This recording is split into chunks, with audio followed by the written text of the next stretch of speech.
Hello বন্ধুরা, আজকের ভিডিওটি শুরু করতে চাই একটি প্রশ্ন দিয়ে। একজন ধনী এবং সম্পদশালী ব্যক্তির মধ্যে আসল পার্থক্য কী? ধনী মানে বর্তমানে অনেক টাকা আয় করা, দামি গাড়ি, বাড়ি, ছুটিতে খরচ করা। কিন্তু চাকরি গেলে সব শেষ। অন্যদিকে সম্পদশালী মানে ইনভেস্টমেন্ট বা সম্পত্তি থেকে আয় যা কখনো থেমে থাকে না। কোনটা আপনার লক্ষ্য?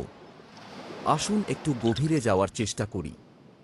আমরা ছোটবেলা থেকে শুনে আসছি, কঠোর পরিশ্রম করো, বেশি আয় করো, তাহলেই ধনী হবে। কিন্তু বাস্তবতা কি সত্যিই এত সহজ? কেন অনেক উচ্চ আয়ের মানুষও শেষ পর্যন্ত অর্থকষ্টে পড়ে, আর সাধারণ আয় করা কেউ কেউ হয়ে যায় আর্থিকভাবে স্বাধীন? আজ আমরা আলোচনা করব বিশ্ববিখ্যাত বই দ্য সাইকোলজি অফ মানি, লেখক মর্গান হাউজেল। আমরা বোঝার চেষ্টা করব, টাকা আসলে সংখ্যার খেলা নয়, বরং এটি মানুষের আচরণ ও স্বভাবের ফলশ্রুতি। মর্গান হাউজেল দেখিয়েছেন, আমরা টাকা নিয়ে যুক্তির চেয়ে আবেগ দিয়ে বেশি সিদ্ধান্ত নিই। ভয়, লোভ, অহংকার, এই সব আবেগ আমাদের ভবিষ্যৎ নির্ধারণ করে। বইটির শুরুতেই তিনি বলেন, সাফল্য সবসময় দক্ষতার উপর নির্ভর করে না। সাফল্যের পেছনে ভাগ্য এবং ঝুঁকি গ্রহণেরও নীরব ভূমিকা রয়েছে। বাজার ওঠানামা করবে, কিন্তু আপনার আচরণই নির্ধারণ করবে আপনি টিকে থাকবেন কিনা।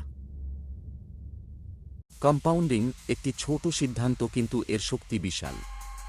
কম্পাউন্ডিংয়ের ক্ষেত্রে সময় খুবই বড় একটি ফ্যাক্টর। যাদের কম্পাউন্ডিং সম্পর্কে ধারণা নেই, প্লিজ গুগল করে জেনে নেবেন। মর্গান হাউজেল জোর দিয়ে বলেন, অন্যের জীবন কপি করে আর্থিক সিদ্ধান্ত নেওয়া বিপজ্জনক।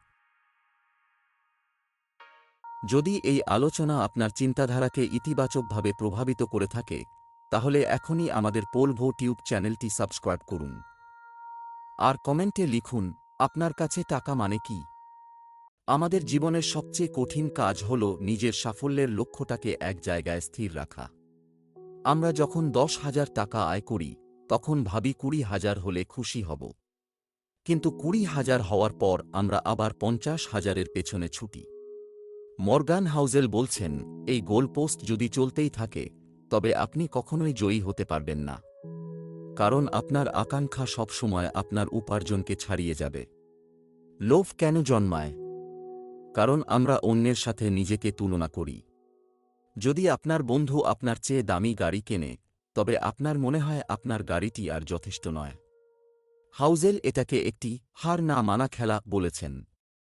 কারণ পৃথিবীতে সবসময়ই আপনার চেয়ে ধনী কেউ না কেউ থাকবে।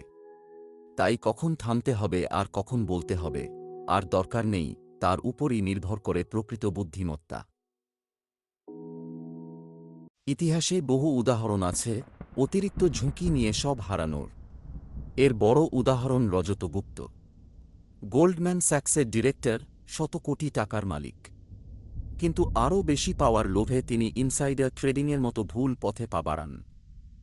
একইভাবে বার্নি ম্যাডফ, যিনি ছিলেন সফল ব্যবসায়ী, কিন্তু পঞ্জি স্কিমের কারণে তার স্বাধীনতা এবং সম্মান ধুলায় মিশে যায়।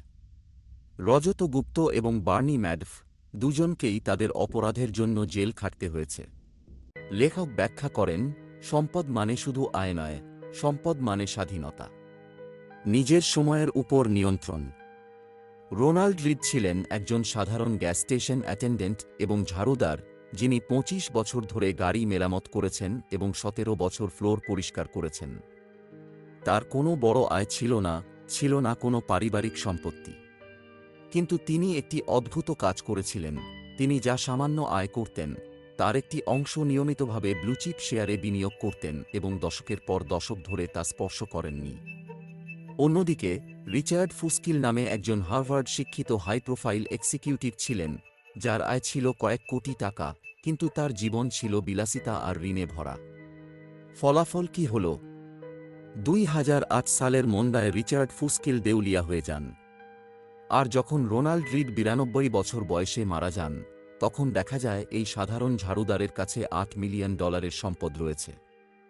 মর্গান হাউজেলের এই দর্শনের মূল কথা হল, বিনিয়োগ বা টাকা জমানোর ক্ষেত্রে আমরা প্রায়ই দ্রুত ফল পেতে চাই, যা আমাদের ভুল পথে চালিত করে। কিন্তু প্রকৃত সম্পদ তৈরি হয় ধৈর্য এবং সময়ের জাদুতে।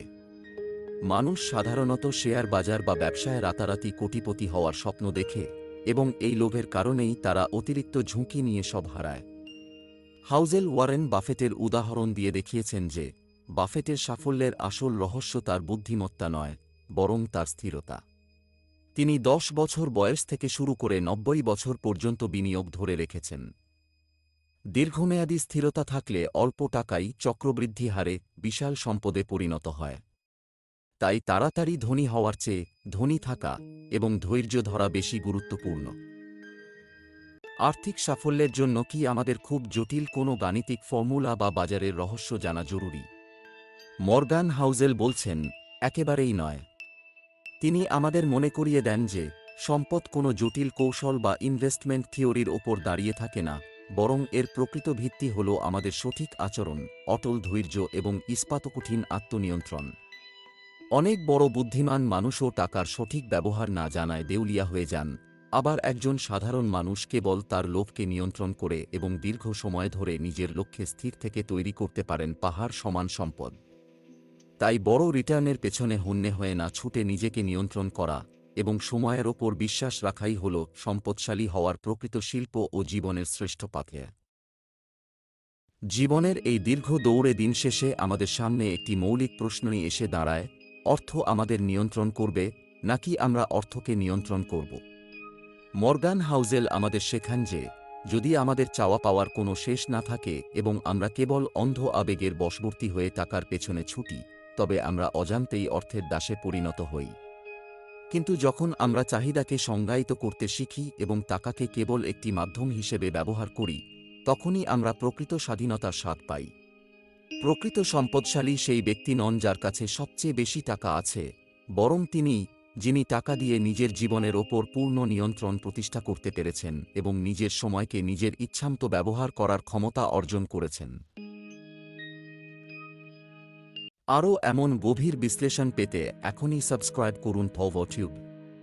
কমেন্টে লিখুন আপনার জীবনে ধনী হওয়ার চূড়ান্ত সীমা কোথায়।